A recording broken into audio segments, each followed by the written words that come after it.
That's always good. Excellent. All right. So the last time we finished, we were in chapter 2 of Pirke Avot.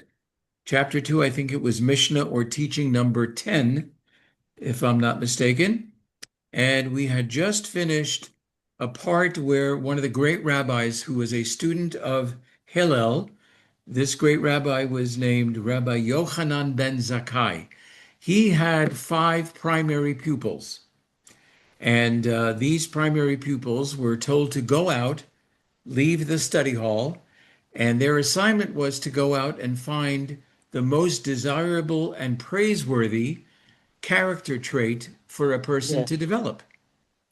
And that's pretty much where so just, I'm going to recap what those five students said about the best and most praiseworthy characteristics to develop, because then after they come back and they report, this is what I think is the best thing to develop in a person's character, then he sends them out to find out what is the worst kind of a Uh, character trait for you to develop. And they each answer interestingly.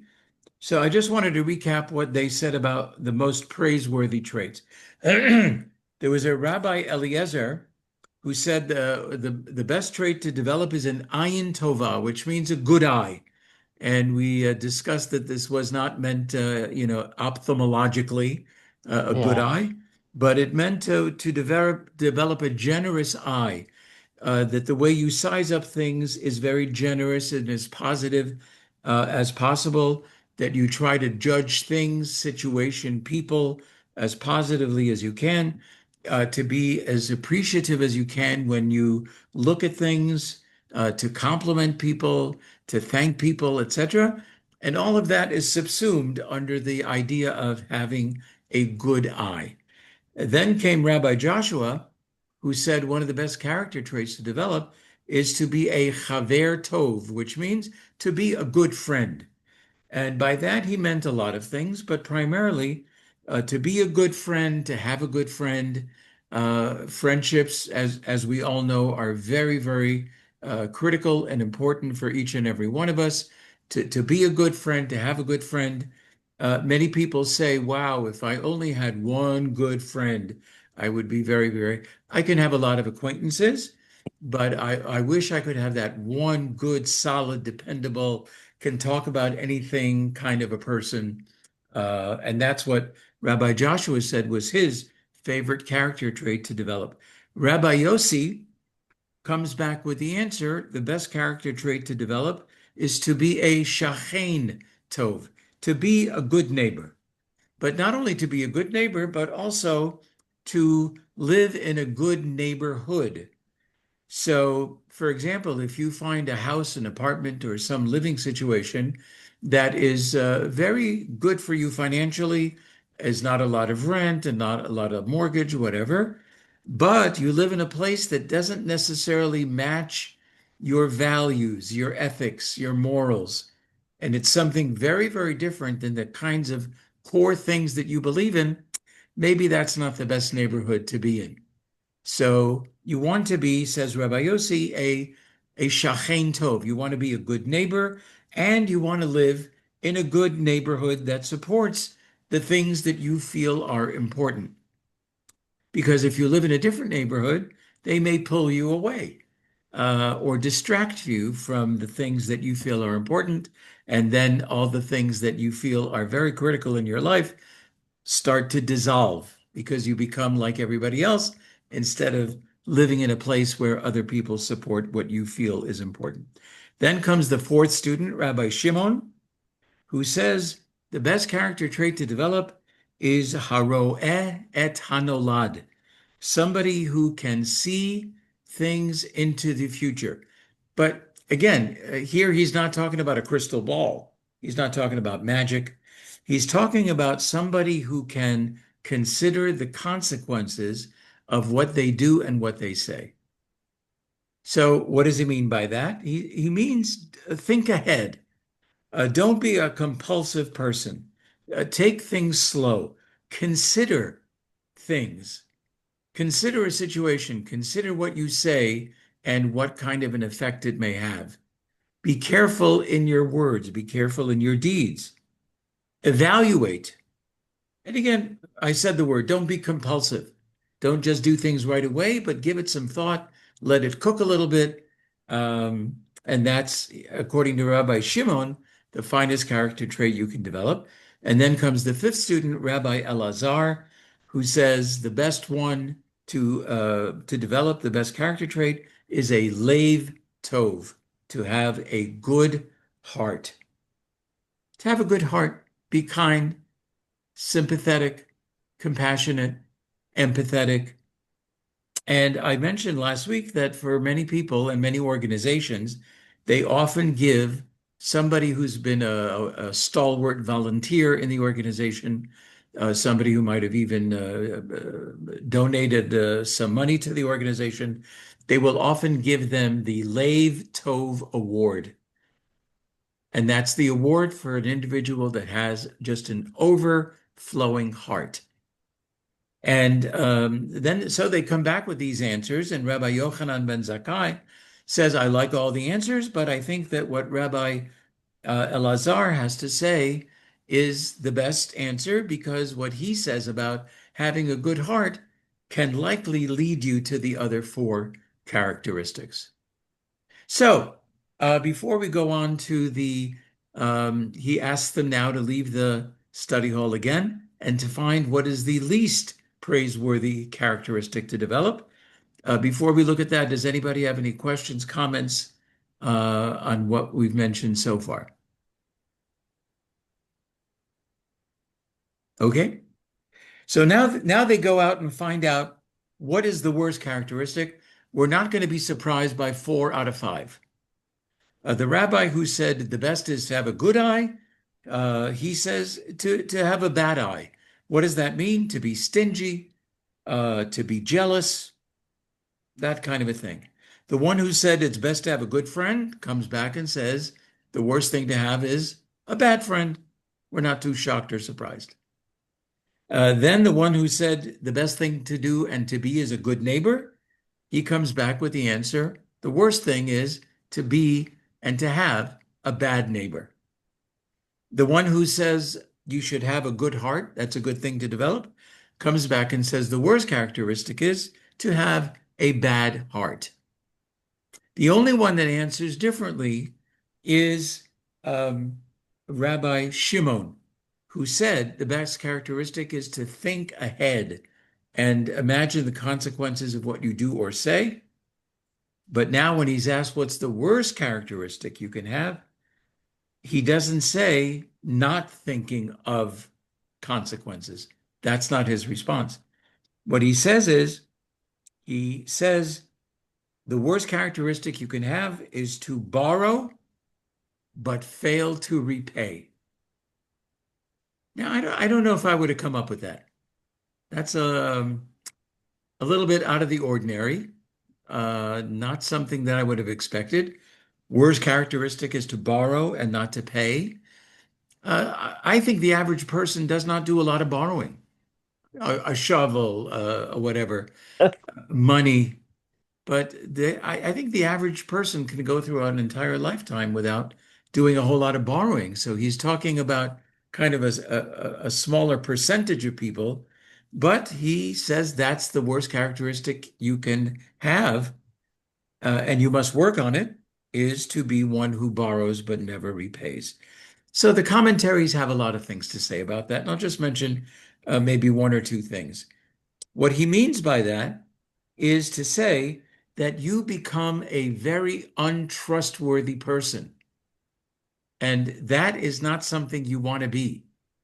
You want to be somebody who everybody can trust. But if you borrow and never repay, that you will become an untrustworthy person.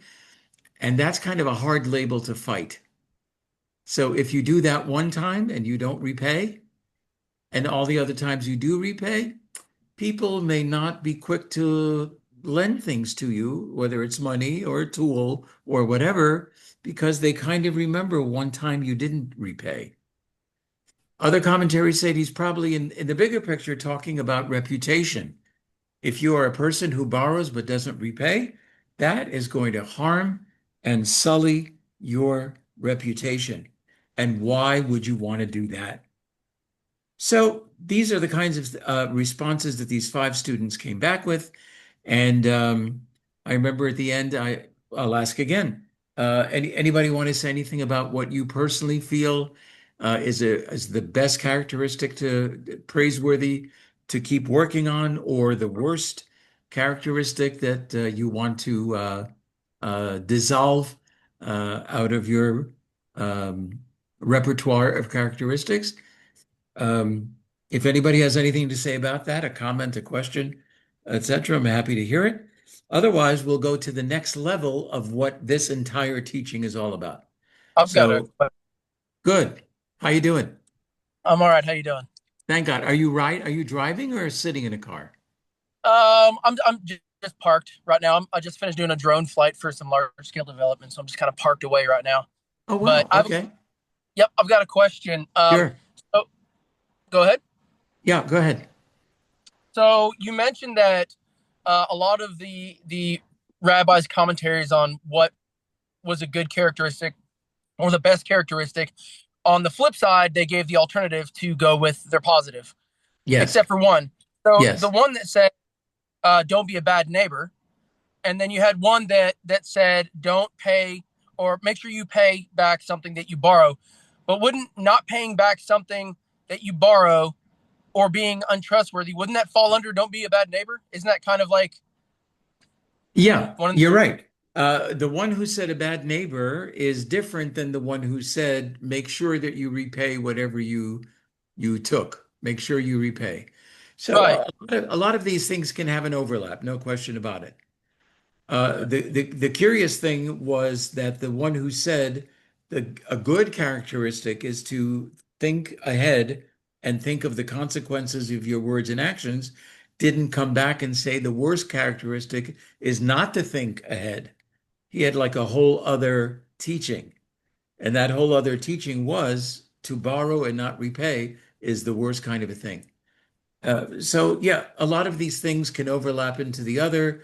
If you're a bad neighbor, you probably don't have a good heart, and you're probably not a not a good friend. You're not a good neighbor. You don't have a good eye. You don't see things generously, etc. Um, so I don't know if that answers your question, but again, they're not exclusive of each other. And I'm sure they all discussed it when they came back to their rabbi, Rabbi Yochanan ben Zakkai. I'm sure he didn't take them all into a private room and say, "What did you learn? What did you learn?" I'm sure they had a group discussion and they all must have said, "Wow, I never thought of that." Or, "Wow, that's good. Ooh, I have to develop that trait." You know, not every student of the great rabbis was ready-made and born as, a great sage, if you will. Many of them develop it. They develop these kind of characteristics over a lifetime, and for some it doesn't come easy. Um, there was a great rabbi who passed away in the 1986, right before the holiday of Purim. He was a worldwide authority on everything Jewish. So people contacted him from all over the world.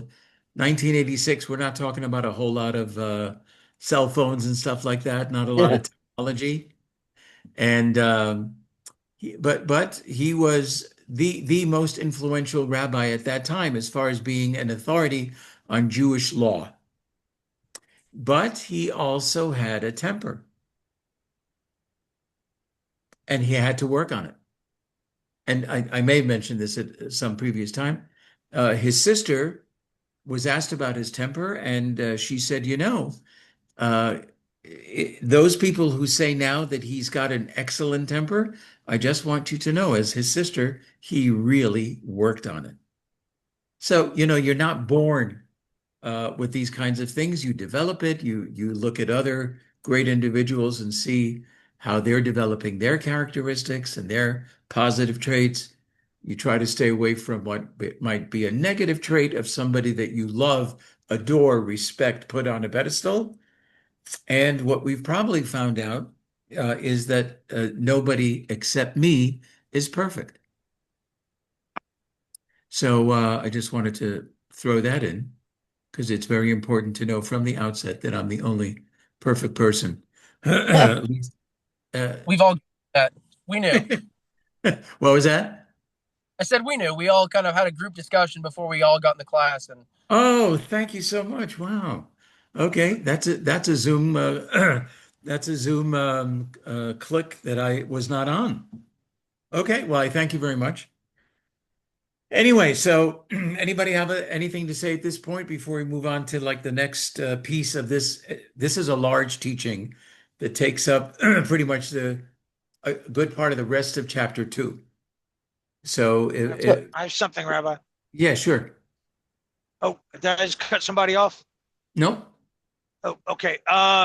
So paying, not paying what's owed, we see that as an issue probably in the world today. Yes. Um, but so, but for me, it's more of like you enter into like a covenant or like an agreement, and then I don't want to keep my part of that, which to me personally, I just have to say, is probably one of the most vile things in the Oh, world. wow. That because it keeps me from being friends with a lot of people because people may pull sometimes. Hey, Stephen, I'd like you to do this or this. Can you do this? You're like, well, I'm not really sure if I have time. And then you say yes, I'll do this. And then something always comes up, and then you're stuck now because you're Right. bound by the oath. So I just thought it was funny how you brought that into this, like with like through the rabbinics. I think Yeah, it was right. interesting. Yeah, Thank you. Thank you. And yeah, yeah. it's amazing how you called it vile. It is very vile. Yeah, No, to you, because like if and vile meaning like because my word is all I have. So like way before I ever came into wanting to follow, Hashem, um, that's all I had in my old life. So it's funny how it kind of comes into this form of, like of a conversation. very interesting. Very nice. Hey, Yeah. Good. Rabbi, Uh, can I say something about that? And yeah, also, yeah, sure. so when, looking a step further, when we fail to pay someone back, that causes problems with them too, because it causes them to think, well, that person over there is this, that, and the other. Because so you can also relate it to what your inaction on that part does to your neighbor. What does it do? It gives them a bad, Your it inaction, leaves them with a what, bad taste in their mouth, a so to bad speak. taste in their Yeah, mouth, right? yeah, yeah, Yeah. about you. Uh, Yeah. And then the bad taste can be so bad that it doesn't just revolve around the fact that they didn't repay. yeah, It becomes bigger. They're yes, not only not a repair, but also they're this and they're that and they're that. And it just gossip, the negative feelings about that person ooze. They ooze to a lot of different things, and before you know it, they're not just not a repair. There are also a lot of other things that you might consider vile about a person. There is one commentary who says not repaying somebody with a loan or whatever it is that they gave you is almost like not repaying God, in the sense that God makes available to people to lend things, whether it's money or stuff. Uh, and he is the one that makes all of that excess available so that people can borrow whatever they want to borrow. So that when you don't repay, it's almost like you're not repaying God himself, which kind of ups the ante about that. Okay, anything else that anybody wanted to share, mention? one more thing, and I Okay. just in Tehillim 37:21, doesn't it say that it is the wicked who borrows and not repays, but it is the righteous who pays his debts in Psalms? Were you just reading that? Well, I remember hearing something about that. There's two Oh. different places in the Tanakh that I remember, or the Torah that I remember reading that. And so I did a quick Google search, and Psalms is the one that I thought of. And it's So let me see if what I can. number? Psalm what? 137? It is Psalm 37:21. Let me pull Okay. my. All right. I can't say that I remember that exactly. but I wrote Yeah. it down, Psalm 37, verse 21. The And wicked I'll, borrow, do not repay, but the righteous give generously. yeah. So I don't remember the exact wording of Psalm 1 out of the 150 Psalms. Psalm Psalm 1 also relates to um, individuals who are not careful with their finances, individuals who are sloppy with taking but not returning, etc. So Mhm. that's a theme that's right at the very beginning of Psalms. Anyway, but I thank you for mentioning that reference, and I'll take a look at it. Um, Rabbi, I have one yeah, comment. Brooke, you had a comment. Everything we do is a reflection on ourselves, yes, but it's also a communal thing. So Oh yeah, if I do something, it affects everybody in the community, whether we kind of realize it or not. For instance, the guy that he's stingy and doesn't pay back, that affects me because if somebody comes back and asks me about, hey, something about that person, then it puts me in a bad light. That what do I say? Because I don't want to do lashon hara or rechalut or anything of that nature. So, you know, it puts me in a bad spot. yeah, that's a good point. You're right. You're right. So, It doesn't just stay there, right? right. It affects other people in the community and how you size them up and what do you say now about that person. You're absolutely right. Um, I remember many years ago, a group of us were sitting with somebody who was doing like group dynamic work.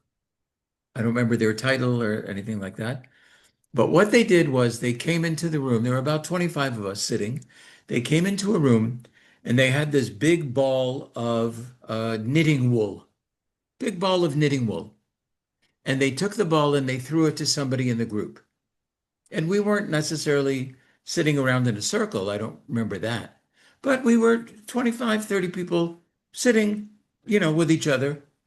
And he takes the ball of wool, the knitting wool, and he throws it to somebody. And he says, now hold it, hold that string, and take the ball and throw it to anybody else. Doesn't matter who. And they throw it. There's 24 other people that don't have the ball. So they throw it. And then he tells them, now you hold it and now you throw it to somebody else. So this is what's going on for the next few minutes. And by the time the last person has thrown the ball to the last person that so far hasn't held the ball, everybody is holding tight to their piece of yarn.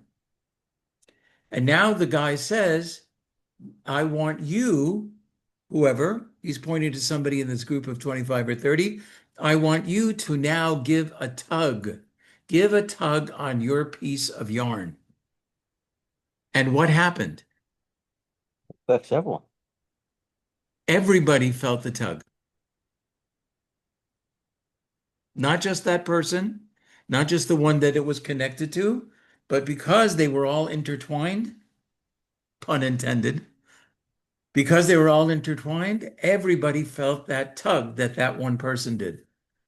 So I think that's what community is. Community can be a great force for the good and people working together, etc. Community also means that if something happens to one, it really does affect a lot of other people in the community, sometimes the entire community. It reminds me of a different kind of an anecdote. Elie Wiesel, if you've heard of Elie Wiesel, the great the author of I don't know how many dozens of books. He was a Holocaust survivor. He got the Nobel Peace Prize in 1986, could have been. Um, Holocaust spokesman, died some years ago. I don't remember exactly when. There's a picture of him in some book related to the Holocaust where he and I think seven or other men are lying literally close to each other, almost without clothes, because that's the way it was in the concentration camps. They're lying on one shelf, eight of them facing the camera, and a shelf below, there's another eight, and a shelf on top, there's another eight. And they're this close to each other because that's the nature of what the Germans did. And he reports that when he was on that shelf, it was so tight that if somebody wanted to turn over or go on their side, Everybody had to do the same thing. That's how tight it was. And if somebody wanted to do this way, everybody had to do that way because there was no middle room to maneuver. So I think of that anecdote as well when I think of community and people being affected not just locally by what my neighbor did, but an entire community can be affected by one or two people. And yeah, so Brooke, I appreciate what you said because that is very, very true. Any other comments before we move on to the next level of this teaching? Okay, good. If you have any, just let me know. So now each of these five great scholars had three teachings by which they were known. So we are not going to look now at 15 different teachings. Okay, that should make you exhale. Thank God we're not going to look at 15 different teachings, but we are going to look at one teaching of each of the five. One teaching of each of the five, and we'll see what it is that they say. If you're following along, if you have that link to the Chabad website of chapter 2 of Pirke Avot, it would be chapter 2, teaching number 15, if I'm not mistaken, if you have that link. So, one of Rabbi Eliezer's teachings, and we'll go through these five teachings a little bit faster than usual. One of his teachings is let the honor of your fellow be as precious to you as your own. Wow. Let the honor of your fellow be as precious to you as your own. So everybody likes to look out for themselves, and my ego has me stare at the mirror because me, myself, and I are a pretty good group. We get along very nicely. But Rabbi Eliezer says, no, it's not just you. You should consider the honor of your fellow person to be as precious as your honor is to you. So be careful how you treat people. Be careful what you say about people.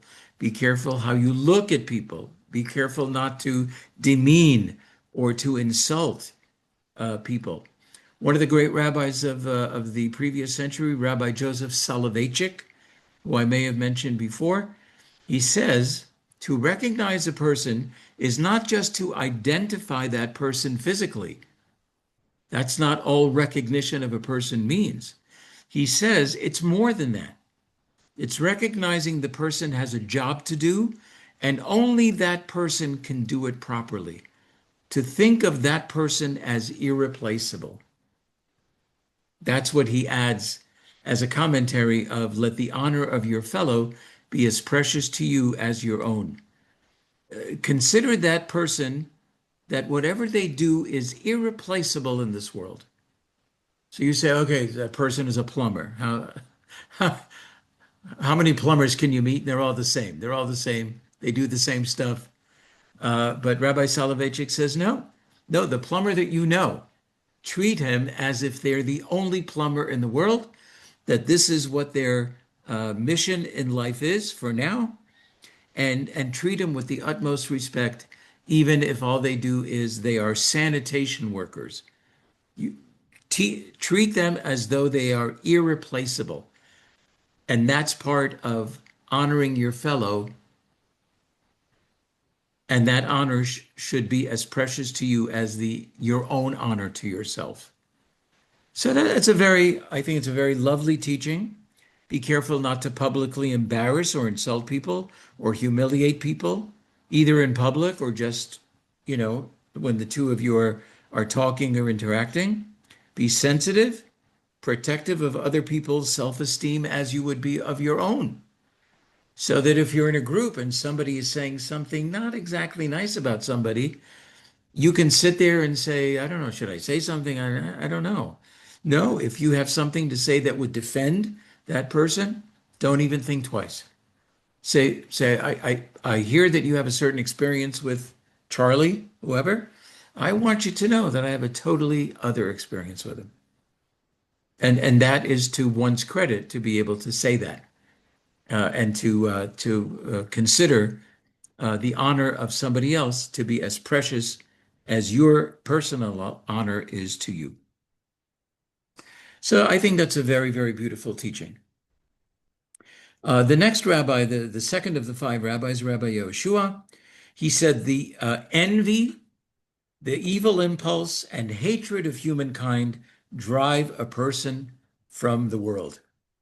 Envy, the evil impulse, which we call in Hebrew the Yetzer Hara. Our Jewish teaching is that every human being is born with a good bird on their shoulder and a not so bad good bird on their shoulder, and each one is talking to them all the time. Do it, do it. No, don't do it. Come on, it's the nice thing to do. I don't feel like it. I don't have the time. Come on, donate that money. They need it. Let them find it for themselves. Why do I have to? Blah, blah. These two birds are constantly chirping in our ears, and we have to be in a position to make the best possible choice that we can. But he says envy and the evil impulse and hatred of humankind drive a person out of the world. What does that mean? So first he talks about envy. The envious person rarely has peace of mind because they can't stand it when other people have what they don't have. Envy, jealousy. They concentrate not on what they have, but what they lack. And that can drive you nuts. I don't know if anybody's ever experienced that, where you become very jealous of somebody. You're putting in the same amount of work, same amount of time, and they're getting paid a lot more than you. Now what? Yeah. Does that anybody ever feel that? Anybody want to admit it? I'll admit it. When I was a rabbi in a synagogue, three different wonderful synagogues, when in Baltimore, when you officiate at a funeral, the family pays the funeral home and they pay the clergy to do the service.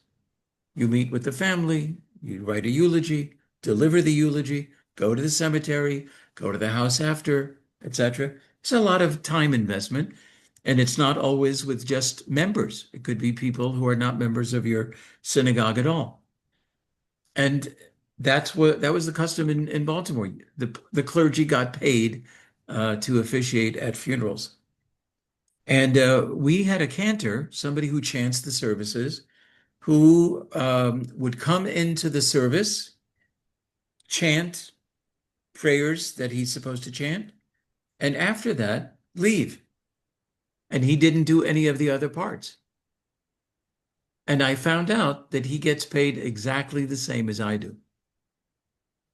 He does a fifth of the work and gets paid exactly the same. I have to admit, and I'm not proud of it, this took up a small chunk of my head. And I'll use the word envy, jealousy. Somehow, thank God, after a while, I was able to just get it out of my skull. And I said, God determines this, our Jewish tradition. At the beginning of the year on Rosh Hashanah, God determines the livelihood that you're going to make, and it's going to appear in one way or the other. So if it doesn't appear at officiating in funerals, it's going to appear in another way. And I have many anecdotes about how, indeed, whatever I felt I was entitled to, indeed, 100% of the time, appeared in a different fashion. But not necessarily for now. So he's talking about envy. He's talking about the evil impulse, the Yetzer Hara, that evil part of us that tempts us to do things that sometimes even surprise us. I can't believe I just did that. I can't believe I just said that. Oh my God. But temptations are very real and very, very magnetic. Once you find the temptations, it's often what's said in the Lord's Prayer, lead us not into temptation. What's said in the early parts of the morning service in a Jewish prayer book? We ask God to keep us distant from a bad friend, a bad neighbor, and to keep us distant from temptations. So that's what he's Question, talking Rabbi? about. Yeah, sure. So you're relating the Yetzer Hara to like envy, maybe? in that same I kind think of like it's category? all part of it. Jealousy, Okay. envy, it's part of our temptation to feel that we're entitled to X. And if we don't get it, we become very jealous and envious of those who do have it. You go into a beautiful home. How come they have such a mansion? I live in a two-bedroom hovel or whatever. How come they have all this money? Everybody's got the same 24 hours a day, and this one has $8 billion, and I can hardly pay my rent. So feelings of jealousy, envy, etc., they come right in, and that's part of our Yetzer Hara. Because you don't necessarily have to look at it that way. You can look at it in different ways. God gave that person what they need, and He'll give me what I need, and I have to be happy and satisfied with that, and trust that God is apportioning everything to whoever needs it, and I can be happy with that. Yeah. I think maybe the question would be like for me, if I see someone that has something and it's not valued to them, and it's something that you're yearning for, that you're trying to grasp, even this issues just like spirituality was something very Oh, simple. right. Someone that they may walk in a certain gift or have a certain trait that's you long for, but Yes. just through like humility or maybe not, they don't see it the same way you do. So, perfect example. A lot of my retired friends, they get to sit around and study the Torah. Okay.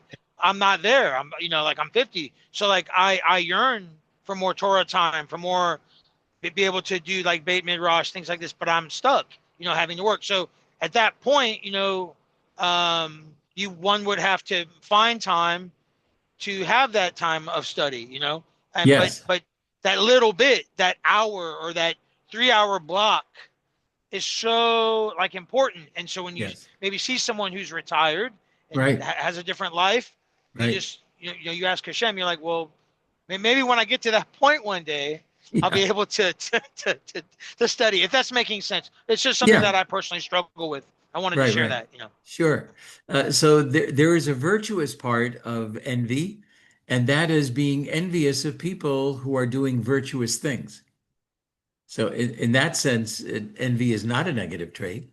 But when you're envious of people who have a lot of money, that may be different. It is different than being envious of people who, wow, they have 2 hours a day to devote to their sacred faith texts. Wow, I would love to do that.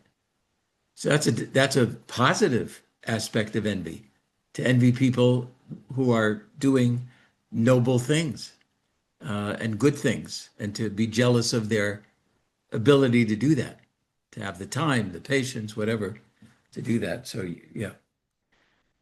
So he also talks about hatred of humankind. These things will take you out of the world. Envy, the evil impulse, a hatred of humankind, which simply we don't have to say a whole lot more.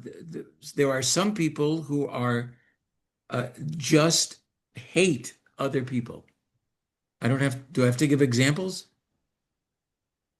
Hate, hate other people. Can't talk them out of it, no matter what. Hamas. Thank you very much. Right, Patrick. Hamas, hate, hate, hate, and those like them. And you'd show them a whole list of 100 things that the Jewish people have done for the world,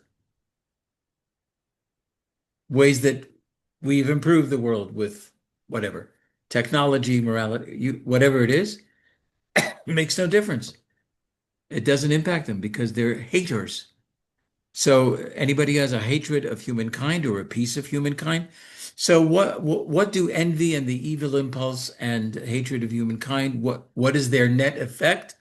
They remove you from the world, which means they kind of take you out of normal living and they have you focus destructively on all kinds of other destructive things. One commentary says, well, they may not remove you from this world. It's not like you're going to disappear. It's not like, God is going to strike you down if you're envious, whatever. But certainly the next world may not be your gift. If you're envious or you have an evil impulse, or you have a terrible hatred of humankind. Okay, so Rabbi Yossi, what's his one of his three teachings? He says, "Let all of your deeds be for the sake of heaven." And I happen to like that one because it dovetails on another Jewish teaching which says, "One who does more and one who does less." In any faith tradition, there are people who do more and people who do less. Whatever you do, more or less, the most important thing is that you direct whatever you do towards your God in heaven. I think it's a very beautiful teaching. Let all your deeds be for the sake of heaven. That whatever you do, try to focus on God, Hashem, whatever you'd like to call the deity. Focus on that and say, this is for you. A couple of examples I wrote down here in my notes. Observant Jews, before they eat any food, we make a blessing. We make a, blessed are you, Lord our God, King of the universe, who creates the fruit of the vine. And then we drink some wine or have grapes, whatever. We make a blessing when we have a glass of water. We bless God and thank and acknowledge him when we have a piece of cake, a piece of fruit, when there's thunder, when there's lightning. There's even a prayer, blessed are you, Lord our God, who, even when you see the heads of state. So one time when we have nothing to do, I will tell you how I have met 5 United States presidents. They weren't all president at the time, but they were 5 United States presidents. It's a very interesting story, not for now. Yeah. But I mentioned it. I mentioned it because there is a special blessing that is written in the prayer book that if you're in the presence of the highest official of the land, of the state, etc., here is the blessing you say for them in Hebrew. And of course, it's translated into English and other languages as well. But again, that's an example of that all your deeds should be for the sake of heaven. Remember, everything you do, say, notice, everything that catches your eye, try to point all that to the source. And Rabbi Yossi teaches that this is a very, very, not only a beautiful teaching, but it's something that gives you life and energy and connects you in a very real and significant way to your maker. I happen to write down here too that even levity or comedy or a joke or two can be in the service of God. I can't tell you how many funerals I did for which I did not get paid more than the cantor. I just want to mention, I don't know if I mentioned that. Many of the funerals that I do are so emotionally complicated about the deceased, emotionally complicated individuals. And I can see that the family sitting in the front 2 rows or so is tense. Like, what's the rabbi going to say about this person after all the stories we told him yesterday in 2-hour session with him? That I will often use a joke, a funny comment, whatever, to immediately diffuse the nerves and the anxiety and the tension. So that's an example of using that in the service of God as well. There's a story in the Talmud of somebody who meets Elijah the prophet. It's interesting. In the Talmud, there are several episodes of people meeting Elijah the prophet. What's he doing there? Was he shopping at Costco? You know, what's Elijah doing there in the cereal aisle? Anyway, so they're in the marketplace, and they ask Elijah the prophet, are there any people here in the marketplace that have a share in the world to come? And Elijah says, interesting question. Yes, those 2 individuals over there that you're looking at, they have a share in the world to come. He goes over to them because clearly whoever's asking the question wants to know, how do you earn a share in the world to come? If they have a share, how do they get it? He walks over to them and he says, excuse me, I was told that you both have a share in the world to come. What do you do? What's your job? Let me get my pad out so I can write down how I can get a share in the world to come. And they say to him, uh, we are comedians. It's the Hebrew word, badchanim. We are comedians. And so he says, oh, there's a surprise. The comedians get a share in the world to come. That's very interesting. And they explain to the gentleman that they cheer up people, they make them laugh, and they can take people who are extremely depressed and with their comedy turn them around and make them happy and appreciative. It's also said in the Talmud that was one of the great sages who began every Talmud lecture with a joke. Every Talmud lecture with a joke, just to kind of ease everybody into what the lecture is going to be. He was hoping that everybody would laugh. It would put people on the same level, if you will, nice, jovial, etc. And then he would be able to deliver his great lecture. The fourth student, Rabbi Shimon, had one teaching out of three that we're going to look at next. He says, when you pray, don't do it as a fixed routine. I don't know if that needs a whole lot of explanation. You know, if you praise this, I don't know anything about anything except Jewish prayer. Jewish prayer is repetitive. The morning prayer that I say is every day, except the psalm for the day is different.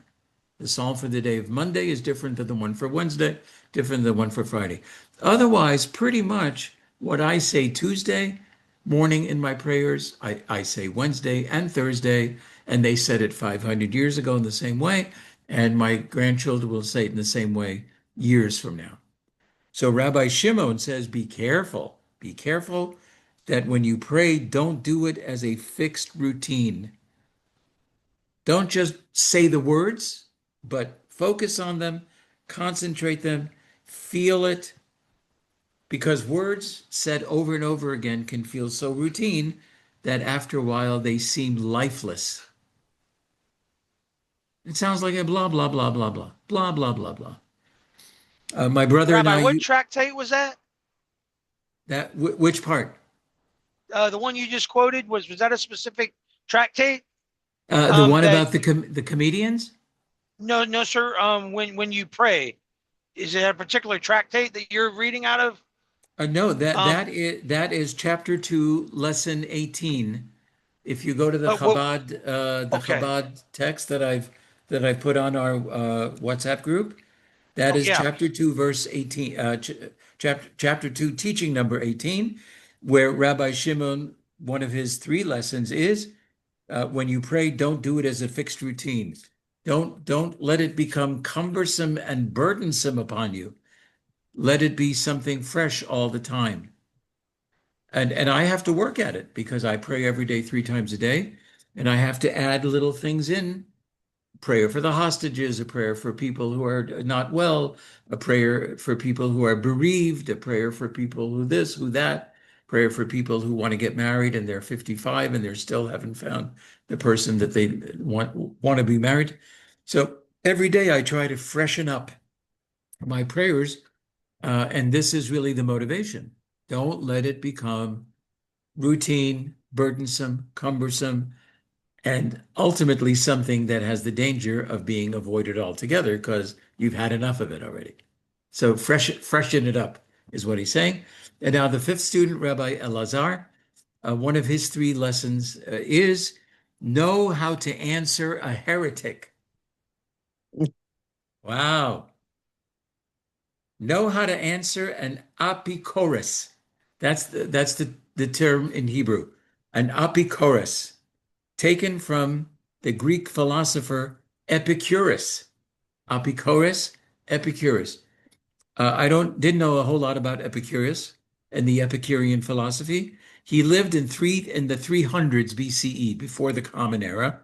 He preached disbelief in God.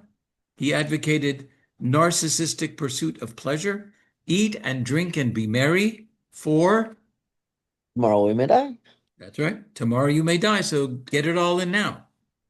He taught against major beliefs, such as there being an afterlife and a soul.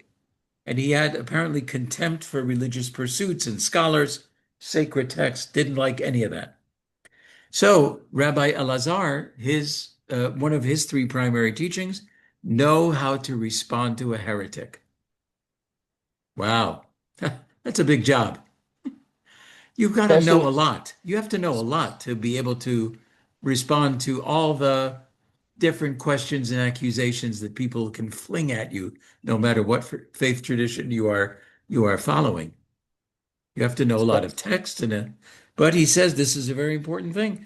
The main goal being that if somebody is in discussion with you and they seem to challenge just like everything you're saying, yeah, that's a bunch of what the gospel, yeah, it's a bunch of rubbish. What Moses, come on. God spoke to a human, come on. The most important part of his teaching would be don't let these accusations against your faith tradition go unopposed. Try to amass enough knowledge to be able to say something to people who are that way with you. Don't let their impugning of what is dear to you go unchallenged. Very interesting. Okay, so any questions about any of that? Or do you want me to just continue the last two teachings in chapter 2? And that will take us to the end of the hour. So what would you rather? Rather have comments or questions or go towards the finish line of chapter 2? Can I ask you a question, Rabbi? Sure. Like a personal one of you, Sure. maybe. So, just personally, like how in your faith tradition, how would you, Rabbi, deal with a quote unquote, heretics that you may run into? You have any advice? It would depend on what's exactly being discussed. I have my Jewish insights and my Jewish wisdom that I try to develop on a daily basis. Sometimes it's just wisest to say, I hear that you disagree with many of the tenets and principles that I hold dear, and I don't know that I'll ever be able to convince you of what I feel is the truth. Um, sometimes it's better just to leave it at that. But at the very least, to let them know that what they're saying and the way that they're impugning what you believe and what you trust, to let them know that that doesn't shake what you firmly believe to be true. I hear you, but I just want you to know it doesn't shake me one iota from my solid core belief and trust. I think I, that's the least I can say, so that they don't feel like they walked away with, oh, got him. I could see all over his face that he started to believe what I was saying. No, not going to give you that pleasure. Sorry. I may not be able well, to convince you, but okay, I hear you, but you haven't shaken me one iota. I have a question. So Yes, I've heard Rabbi is it Yochanan ben Zakai. Zakkai. Yes, I've heard that related to Ezekiel, but that's two different time frames. it is. Where did you read that is it in that book that he's related to Ezekiel? No, no, no. No. And I might maybe getting the name wrong that they used, but it just made I didn't know if it translated and it could be a Ezekiel, so I didn't, I don't think they're related. I don't think they're like two different kinds of names of the same person or, yeah, yeah. you know, I'll say, not that I know of, but if you see something, you can yeah, let me know and yeah. I say, know where oh, I think I know where I've seen it, and I will uh watch it again and good, ask the question to you. good, So, good. If you see something like that, I'd like to see it. So, let me do this in the last few moments of our time together, which I always appreciate and I'll always enjoy. There's a teaching in chapter 2 Mishnah or teaching number 20. And I'll just touch on this one and teaching number 21. And then next week we can, if you have questions on these two, we can certainly entertain them. Rabbi Tarfon. Sounds like car phone, but it's not. Rabbi Tarfon. Anybody remember car phones? Remember those big, heavy blunky, those big blunky things and the magnetic antenna on top of, oh, yeah, yeah. Rabbi Tarfon teaches. He was a student. Um, he was a teacher of Rabbi Akiva and a student of Rabbi Yochanan ben Zakkai, who was the great sage of all these five terrific rabbis. He says the following: the day is short. There's a lot to get done. The workers are lazy. The reward is great. And the master is impatient. I wrote down here as a note to myself to say, what a perfect way for any clergy person to end a service in their house of worship. Imagine that. If the last thing somebody in the clergy would say to their flock, the day is short, there's a lot to do. The workers, meaning y'all sitting in front of me, can be lazy, but you should know the reward is great and the master is impatient. Meaning time is a great gift and let's move things along. Whatever you thought you wanted to accomplish, get it done, do it. Don't dawdle. We're only given 24 hours a day, and get to the finish line doing as much virtue and nobility as you possibly can. So there's a lot more to say about that, but not for now. The last teaching of chapter 2, Rabbi Tarfon would also say, Glenn, I'll get to you in a second. Oh, I've got to run for my appointment. Oh, so yeah, okay. we'll see you. Okay, thanks for joining us today. Yep, All it was a right. good time. Thank you. Thank you. I appreciate it. Rabbi Tarfon had this to say, and with this we'll close. He would say, you are not required to complete the task, neither are you free to withdraw from it. So you would say, what task?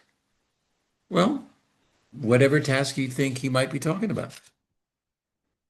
Don't get overwhelmed and say, the task of spirituality is so overwhelming. Are you kidding me? I think I mentioned that the Talmud has 2,711 pages, and that's just one little slice of what Jewish people study as a Jewish text. 2,711 pages. If you study one page a day, the A side and its B side a day, which if you did the most cursory study of that one page would take you an hour. It could take you 12 hours, but if you only did the simplest of the work on that page would take you an hour a day. It takes 7.5 years to go through the entire Talmud, a page a day. And that's one sliver of Jewish texts. So you could say, oh my gosh, this is so overwhelming. I'm not even going to start. To which Rabbi Tarfon would say, well, listen to my teaching.